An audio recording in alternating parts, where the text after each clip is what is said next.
我们三代都是捉鬼大师。我祖父是茅山师傅，我父亲是驱邪除妖的道士，而我对风水玄学、阴阳八卦也略懂一二。我叫阿赵，在片场开了10几年场务车，每天载着一群临时演员穿梭在香港的旧楼与片场之间。外人只当我是个普通的司机，没人知道我家3代都是捉鬼大师，祖父是茅山传人，父亲是驱邪道士。到我这一代家道中落，我才藏起一身本事，守着方向盘过安稳日子。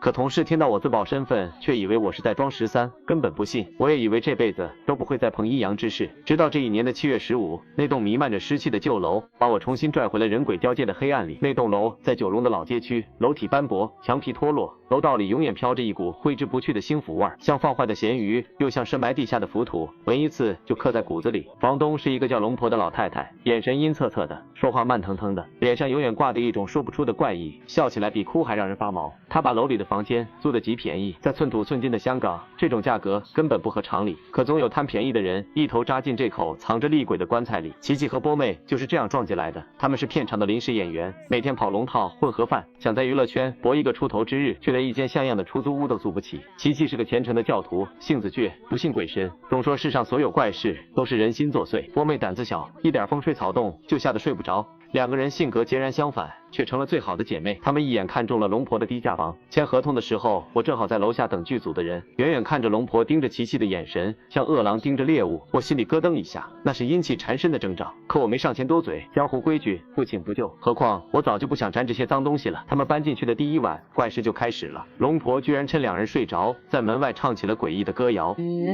光光照地堂，孩子你乖乖躺在床。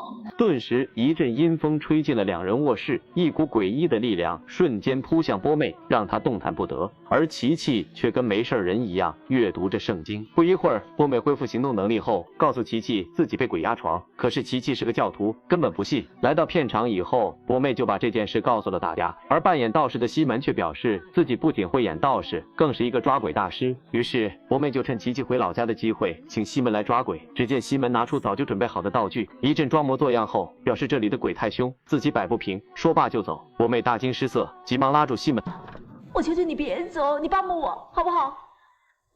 就这样，西门本色暴露，占了便宜。3分钟以后，西门在离开的时候被龙婆拦住。既然来了，坐下来吃点东西吧，我煮了你最喜欢吃的东西。原来龙婆把他错认成了自己已故的儿子，还把自己的棺材本拿了出来。西门二话没说，拿了金子就跑。可他不知道自己的报应很快就要来了。今晚是西门扮演道士的最后一场戏。就在导演喊开始的那一刻，一阵阴风突然吹过，我顿感事情不妙，开始掐算。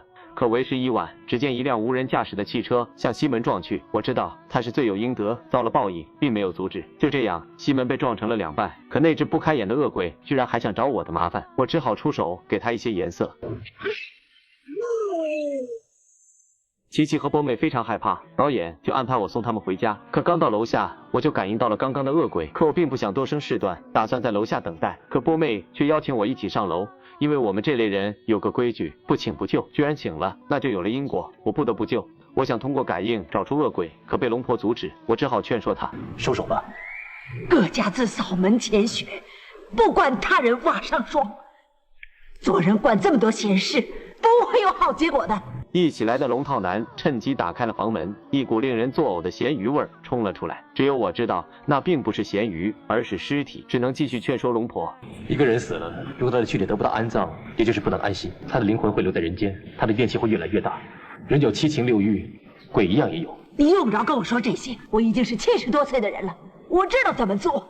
不用你教我。此时，我也从龙婆口中得知了他儿子的故事。原来，小明是个老实人，多年以前忽悠了一个乡下女孩结婚。可自从女孩见识了繁华都市的花花世界后，便不想跟小明这个窝囊废过穷日子。她更不想再照顾这个半残的婆婆。小明一气之下就打了女孩，女孩直接跟他撕破了脸。我在外面跟了有钱的人，我回来是跟你说清楚，以后各走各的。这个老不死的，留下给你当宝贝吧。不要，不要啊！哎呀，妈，你没事吧？做男人做成你这个样子，不死也没用啊！小明受不了打击，上了吊。龙婆接受不了儿子的离去，就把他的尸体留在了房间里。时间一长，就养出来了个恶鬼。我见琪琪和波妹暂时没有危险，就离开了。可就在我离开后，恶鬼居然死性不改，要对琪琪下手。可不知道为什么，他刚靠近琪琪就被吓走。波妹还以为是琪琪偷藏了护身符，可琪琪却告诉他是自己来大姨妈的原因。次日，两人就来庙里求护身符。我也不再隐瞒身份，我先父是这里的庙主，我们3代都是捉鬼大师。我祖父是茅山师傅，我父亲是驱邪除妖的道士，而我对风水玄学、阴阳八卦也略懂一二。波妹一听非常激动，让我帮忙对付恶鬼，可我并不想随便找麻烦，跟他们强行解释。你知道捉鬼斩妖要耗天年，这个世界有正就有邪，乾坤日月是非黑白六定数。如果阴阳五行不能够互相牵制的话，世界就大乱。一个人的生死是注定的，因果循环是不可以逆天而行。我也无能为力。可琪琪以为我是在装神弄鬼，看在同事一场的份上，我就一人给了一个护身符，逼劝他们赶紧搬家。波妹一听，打算先去朋友家住几天，可是琪琪却不信，还丢掉了我给的护身符。果然第2天，琪琪就中邪了。波妹只好带她来庙里找我。琪琪她昨天晚上被鬼掐了，你帮帮她好不好？不错，我觉得我自己很喜欢他，他叫我嫁给他。他还跟你说了什么？昨天晚上他很温柔的在我耳边唱：月光光照地堂，孩子你乖乖躺在床。你看看，他还在我的手心上写了一个爱字，你不相信啊？原来昨晚他刚回到出租屋，龙婆就邀请他一起吃晚餐，并且问了很多家长里短，就像在找儿媳妇一样。龙婆对琪琪的回答非常满意。等他回到房间后，龙婆直接召唤他的儿子冲了琪琪的体。既然躲不开，那我只好跟他斗一斗。就在我准备法器的时候，龙婆已经疯了，配合着鬼魂在屋里摆起了冥婚喜堂，阴森恐怖的气氛比灵堂还恐怖。恶鬼附身在波妹身上，与琪琪举行冥婚。危急时刻，我带着龙套男及时赶到。我知道你有很多冤屈，但是人不犯鬼，鬼不犯人。琪琪跟你无怨无仇，你为什么要害他？我这次来是替天行道。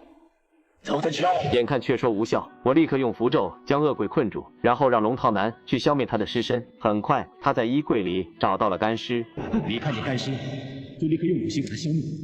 首先是木，也就是茶叶；跟着是水，也就是盐；然后是土，也就是大米。把它们塞进干尸的嘴里，最后用火，也就是镜子，盖住干尸的脸，这样它就消失了。